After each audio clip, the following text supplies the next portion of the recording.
कहानी की स्टार्टिंग में हमें केडी नाम की लड़की को दिखाया जाता है जो कि एक अनजान रोड पर किसी से लिफ्ट मांगने की कोशिश कर रही होती है।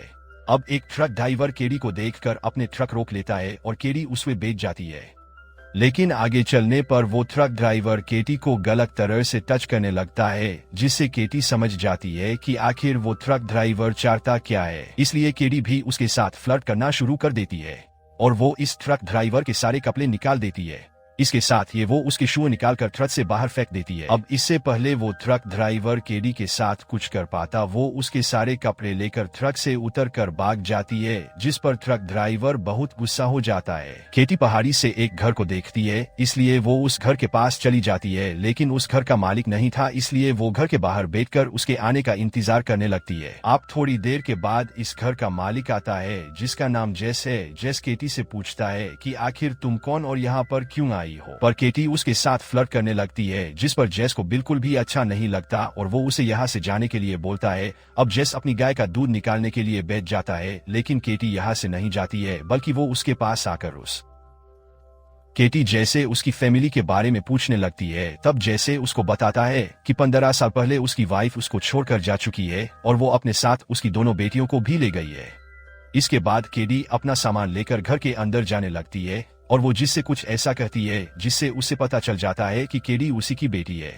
रात को ये दोनों ही एक साथ बैठकर डिनर कर रहे होते हैं। तब जेस केटी से उसकी माँ के बारे में पूछता है। इसके साथ ही वो उससे कहता है कि आखिर तुम यहाँ पर क्यों आई हो। तब केटी जेस को बताती है कि हम दोनों बहनों को पालने के लिए हमारी माँ ने बहुत सारे, और मैं भी जब स्कूल में थी तब एक लड़के से प्यार करने लगी जिसने मुझे प्रेग्नेंट कर दिया, इसलिए अब मेरे पास 2 महीने का एक बच्चा भी है। इसलिए समाज के लोग मुझे अच्छी नजरों से नहीं देखते हैं, जिसकी वजह से मुझे अपना घर छोड़ना पड़ा। जेस जब केटी से उसके बच्चे के बारे में पूछता है तब उससे कहती है कि मेरा बच्चा मेरी सिस्टर के पास है। ये सब सुनने के बाद जेस भी केटी को यहाँ से जाने के लिए बोलता है, लेकिन वो काफी रिक्वेस्ट करने के बाद किसी तरह से जेस को यहाँ पर रहने के लिए मना लेती है। आप सोने से पहले केटी जब अपने कपड़े चेंज कर रही होती है तब जेस उसकी परछाई को देख रहा होता है। जेस खुद पर कंट्रोल नहीं कर पाता है, इसलिए वो उसे साइड विंडो से जाकर देखने लगता है। अगली सुबह केटी उस जगह पर जाती है जहाँ पर जेस सिल्वर माइन पर गाइड की जॉब करता है।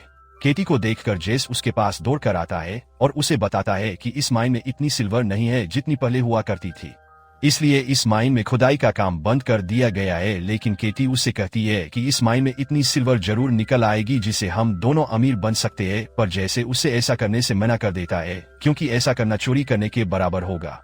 लेकिन केटी जेस को बताती है कि इस माइन से सिल्वर निकालने में कुछ गलत नहीं है, क्योंकि इस माइन का जो मालिक है जिसका नाम गैलेक्सी है, उसी के बेटे ने मुझे प्रेग्नेंट किया है, पर जब मैंने उससे शादी के लिए कहा तब उसने मुझसे मना कर दिया। इसलिए इस माइन पर जितना उसका हक है उतना ही मेरे बच्चे का भी है, और अपने बच्चे के लिए मैं किसी भी हद तक जा सकती हूँ। लेकिन जेस चोरी करना नहीं जाता था, इसलिए वो केटी को हाथ से खींचकर यहाँ से ले जाता है। इसके बाद वो केटी को एक चर्च में लेकर जाता है जहाँ पर फादर के थ्रू केटी की कहानी सभी लोगों को सुनाई जाती है। लेकिन ये बात केटी को अच्छी नहीं लगती है, इसलिए वो यहाँ से उठकर भाग जाती है। अब जेस उसे रोकने के लिए उसके पीछे जाता है, लेकिन जब तक वो उसे रोक पाता केटी यहाँ से जा चुकी थी। इसके बाद वो घर जाकर देखता है, लेकिन केटी घर पर भी नहीं होती है। अगले सुबह जेस केटी के घर आने का इंतजार कर रहा होता है, तब वो देखता है कि केटी को एक लड़का अपनी कार से घर छोड़ने के लिए आया है, इसलिए वो केटी से उस लड़के के बारे में पूछने लगता है। तब केटी उसे बताती है कि वो मेरी फ्रेंड का भाई है। केटी चर्च वाली बात को लेकर जैसे नाराज होती है, इसलिए वो केटी को मनाने के लिए उसके रूम में आता है और वो केटी से कहता है कि वो आगे से ऐसा कुछ नहीं करेगा जो उसे अच्छा नहीं लगता है।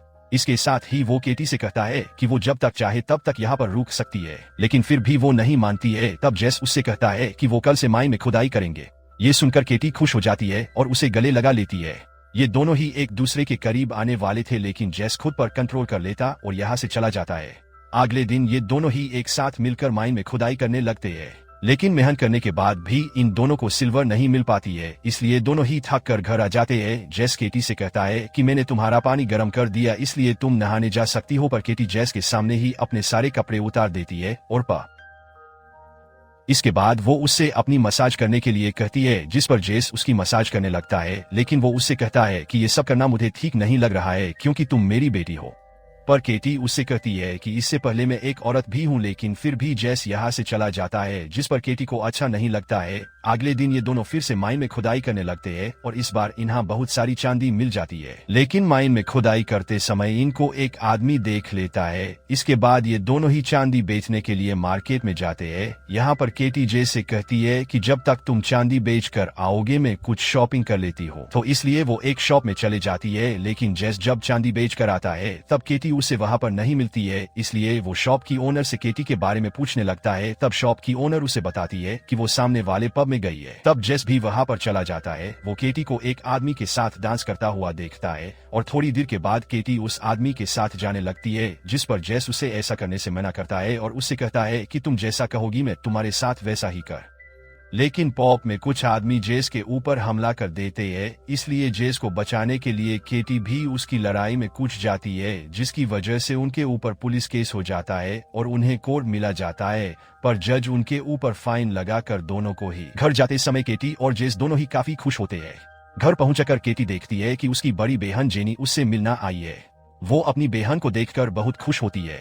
जेनी अपने साथ केटी के 2 महीने के बच्चे को भी लेकर आई होती है। केटी अपने बच्चे को जेस को दिखाने लगती है, लेकिन जेस उसे देखने में बिल्कुल भी इंटरेस्टेड नहीं होता है और वो अंदर चला जाता है। लेकिन वो केटी के बच्चे से ज्यादा देर तक नाराज नहीं रहता है, क्योंकि केटी जब उसे अपना बच्चा देती है वो बच्चे के पेट पर एक रेड निशान देखता है, जिसके बारे में वो केटी से पूछने लगता है। तब वो उसको बताती है कि ये निशान जब से वो पैदा हुआ है तभी से उसके पेट पर है। इसका मतलब ये था कि वो उसका बर्थ मार्क है। तो अभी जेनी केटी को बताती है कि इस बच्चे का पिता, जिसका नाम बाश है, वो उससे शादी करना चाहता है और उससे कल मिलने आने वाला है। अगले दिन बाद केटी से मिलने के लिए आ जाता है, लेकिन पहले तो केटी उससे नाराज होने का नाटक करती है, लेकिन बाद में मान जाती है और वो जेस से भी माफी मांगतार उसकी बेटी से शादी करने के लिए कहता है, इसलिए जेस भी मान जाता है। रात में जब ये सब लोग बैठकर बात कर रहे होते हैं तब जेस को अपने ओर एक ट्रक आता हुआ दिखाई देता है, इसलिए वो बंदूक लेकर बाहर चला जाता। ट्रक के अंदर से एक आदमी उतरता है जिसका नाम मोक है। दरअसल मोक वही आदमी है जो जेस की वाइफ को भगा कर ले गया है, लेकिन अब वो उसकी वाइफ को अपने साथ लेकर आया है, क्योंकि उसकी वाइफ का आखिरी समय चल रहा है और वो अपनी फैमिली के बीच मरना चाहती है। रात में मॉक जब जेस की वाइफ से मिलने के लिए उसके रूम में जाता है तब वो उसके ऊपर हमला कर देती है, जिस पर मॉक भी उसके ऊपर हमला करता है और वो इस हमले में मारी जाती है। सभी को यही लगता है कि उसने सुसाइड किया है। इसने अगले दिन उसका फ्यूनरल दा, लेकिन जेस नोटिस करता है कि यहाँ पर सभी लोग हैं, लेकिन मॉक यहाँ से गायब है। वो समझ जाता है कि वो जरूर सिल्वर माइन में खुदाई करने के लिए गया होगा, इसलिए वो भी उसके पीछे चला जाता है। यहाँ पर वो देखता है कि मॉक माइन में खुदाई कर,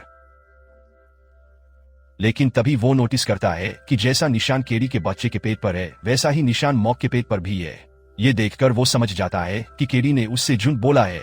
उसके बच्चे का पिता बाश नहीं बल्कि मॉक है, इसलिए वो उसके गोली मार, लेकिन मरने से पहले मॉक उसको बताता है कि केटी तुम्हारी नहीं बल्कि मेरी बेटी है और हमारी फैमिली में जो भी लड़का पैदा होता है उसके पेट पर ऐसा ही निशान होता है। मॉक के मरने के बाद जेस बात के फैमिली से मिलने के लिए उसके घर पर जाता है और वो उसकी फैमिली को बताता है कि केटी का बच्चा बाद का नहीं बल्कि मोक का है। दरअसल जेस नहीं चाहता था कि केटी बाद से शादी करे, क्योंकि वो उसे पसंद करने लगा था। अगले दिन केटी शादी के लिए बाद के आने का इंतजार कर रही थी, लेकिन काफी इंतजार यहाँ पर नहीं आता है। अब जेस केटी को लेकर माइन में जाने लगता है, लेकिन तभी केटी का पैर फिसलता है, वो गिर जाती है और पहली बार ये दोनों ही एक दूसरे के करीब आते हैं, लेकिन ऐसा करते हुए इनको एक आदमी देख लेता। अगले दिन दोनों को ही कोर्ट रूम में दिखाया जाता है, क्योंकि एक बाप बेटी के बीच में ऐसा रिलेशन लीगल नहीं माना जाता है। जेस केटी को बचाने के लिए जज से कहता है कि मैंने ही केटी के साथ जबरदस्ती की थी। अब जज उसको सजा सुनाने ही वाला था, लेकिन तभी केटी से रहा नहीं जाता है और वो जज से कहती है कि हमारे बीच जो भी कुछ हुआ है वो हमारी मर्जी से हुआ है।